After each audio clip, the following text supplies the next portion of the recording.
Hey Ramblers. Okay, in this video we're going to continue our discussion of exponential functions. We'll talk about two related topics, half-life and doubling time.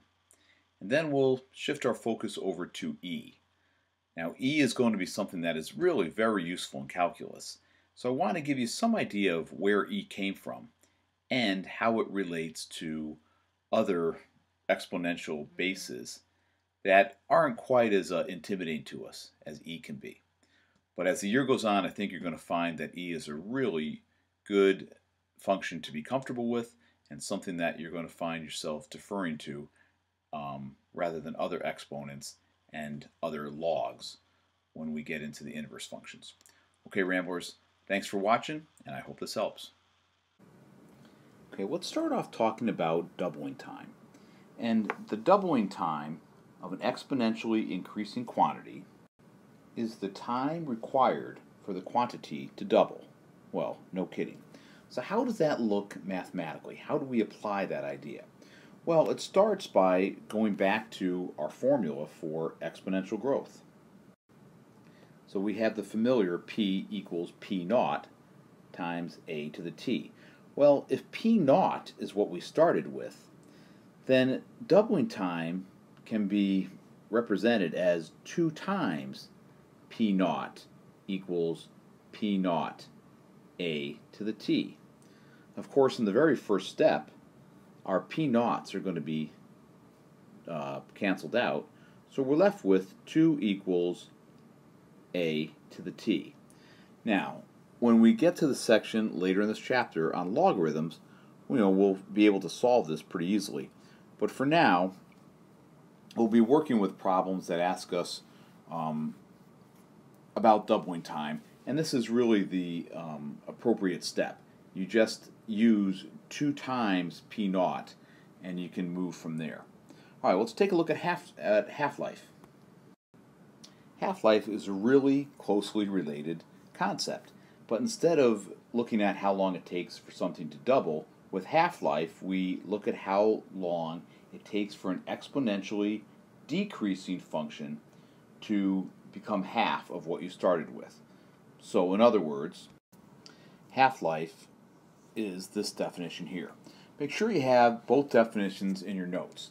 As you can see, with half-life, we're going to kind of represent it in a very similar fashion to what we did with doubling time. So if we, once again, started with P equals P naught times a to the t,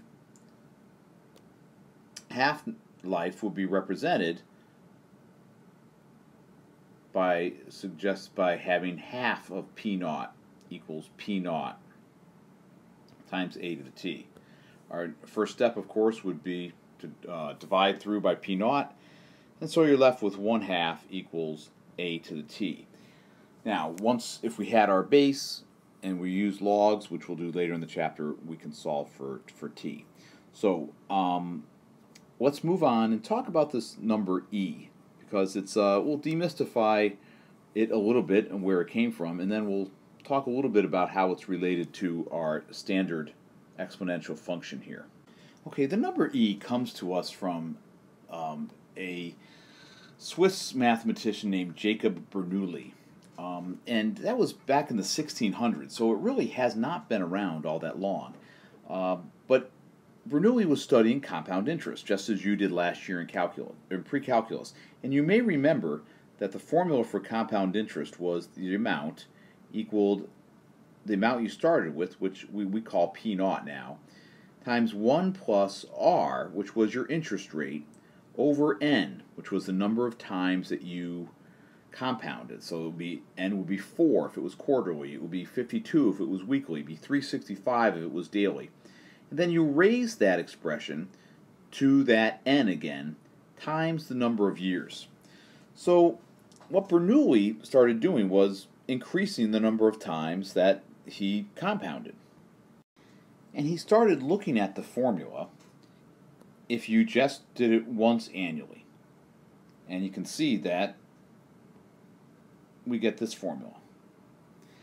But then if you move to a quarterly compounding, you have to divide by 4, and your exponent is multiplied by 4. When you increase that to compounding weekly, you're dividing by 52, and the exponent gets multiplied by 52. On to daily. Daily, you're dividing by the rate by 365 and multiplying up in the exponent by 365. So Bernoulli was really interested in what would happen if you took the limit. So what would the amount be if we took a limit as the number of compounding, or what we were calling n, went to infinity? What would this limit of 1 plus the rate over n to the n equal? And when he figured this out,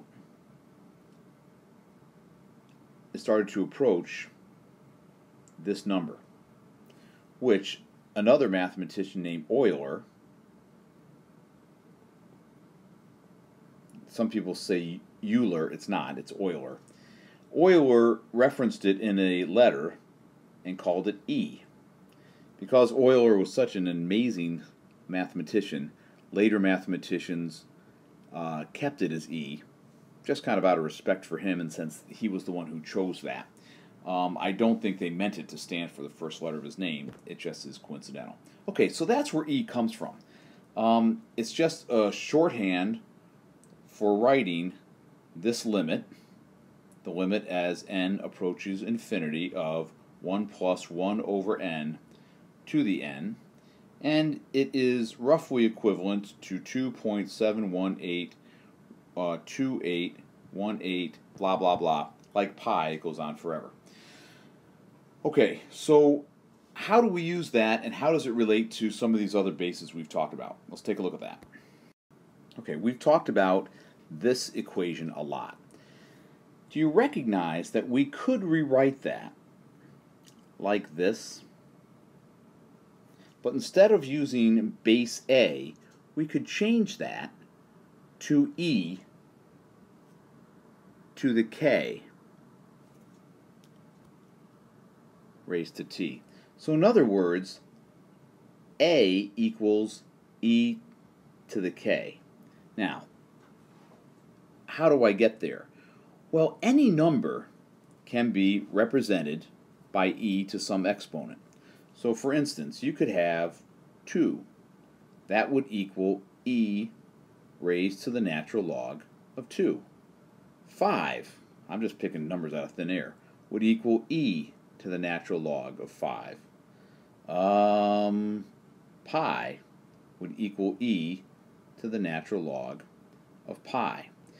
So if you think about what a log is an exponent needed to make a certain base into something else. This may not be very comfortable for you, but nevertheless, it's a formula that you can use every single time. So we rewrite formulas in base A. Sometimes we may want to use base E, because as you'll see later in chapter 3, E makes our calculus much easier. So let's get down one more truth about E, and then we'll close the video up. Okay, we've represented exponential growth using our base formula, but this time, so long as A is greater than 1, we'll have exponential growth.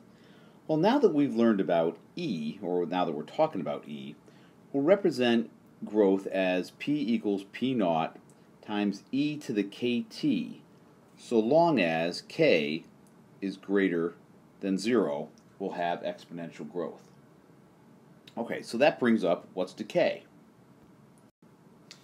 Decay will be represented by the same formula if the base is between 0 and 1. When we talk about E, we'll say P naught e to the negative kt. And this, if k is negative, or we should say negative k is less than 0, it will represent decay. Okay, Ramblers, we'll work with some problems in the homework, and I think this will flesh it out. But thanks for listening and watching. Good night.